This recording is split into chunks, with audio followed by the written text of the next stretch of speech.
Hi అండి, నేను మీ Varalakshmi kitchen స్వాగతం. అందరూ బాగున్నారా?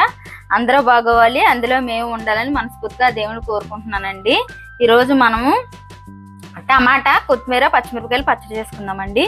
అలాగని నేను 4 టమాటాలు, పెద్ద టమాటాలు తీసి కట్ చేశానండి. కొంచెం కొత్తిమీర కట్ చేసి పెట్టాను. ఓ 10 పచ్చిమిరపకాయలు తీసుకున్నాను. ఒక ఎల్లుల్లిపాయ రెంజలు తీసి పెట్టాను. 1 స్పూన్ జీలకర్ర తీసుకున్నాను. ఓ నిమ్మకాయ సైజ్ అంతా చింతపండు తీసుకున్నానండి. ఈ చింతపండు కొంచెం నానబెట్టుకుందాం మనం. ఇప్పుడు రండి పచ్చడి చేసేసుకుందాం. ఇంకోండి, కళాయి పొయ్యి మీద పెట్టుకున్నాం కదా, నూనె పోస్తున్నాను. చూడండి, 4 స్పూన్లు నూనె వేసుకున్నానండి. ఇంకోండి, పచ్చిమిరపకాయలు వేసేస్తున్నాను. ఇంకోండి, కొంచెం వేపుకుందాం.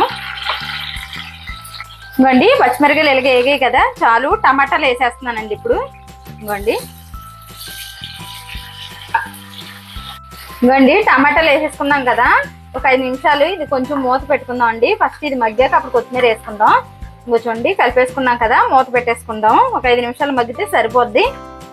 ఇంకోండి, రుచికి సరిపడిన ఉప్పు కూడా వేసేస్తున్నాను. టమాటాలు తొందరగా మగ్గుతాయండి ఉప్పు వేసుకుంటే, అందుకని ఉప్పు వేసేసాను. కలుపుతున్నానండి.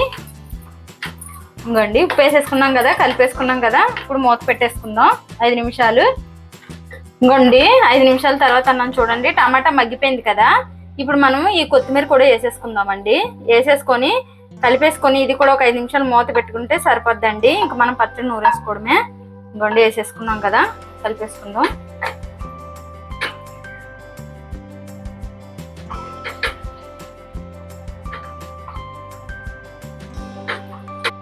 ఇంకోండి, చూడండి, ఇలా కలిపేసుకున్నాం కదా. ఇప్పుడు ఒక 5 నిమిషాలు మనం మూత పెట్టుకుందాం.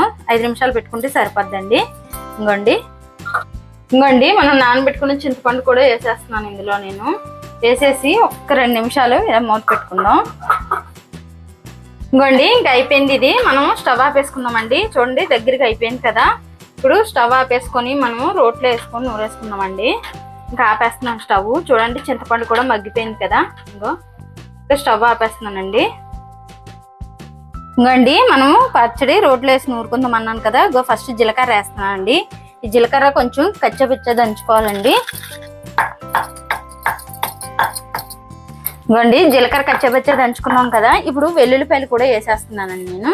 ఈ వెల్లుల్లిపాయలు కూడా కొంచెం కచ్చపిచ్చ దంచుకోవాలండి.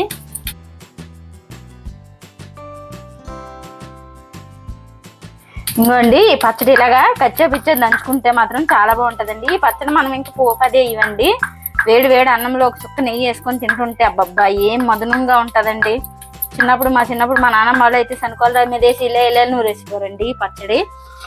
చేలో ఫ్రెష్గా పండిన టమాటాలు, పచ్చిమిరపకాయలు తెచ్చేసేవారు. అసలు ఏం టేస్ట్ ఉండేదండి. ఇప్పుడు మనం టమాటాలు కూడా వేసేస్తున్నానండి. వేసేసి కొంచెం కచ్చపిచ్చగానే దంచుకోవాలి, మరీ మెత్తగా దంచుకోకూడదండి. చూడండి, ఇలా.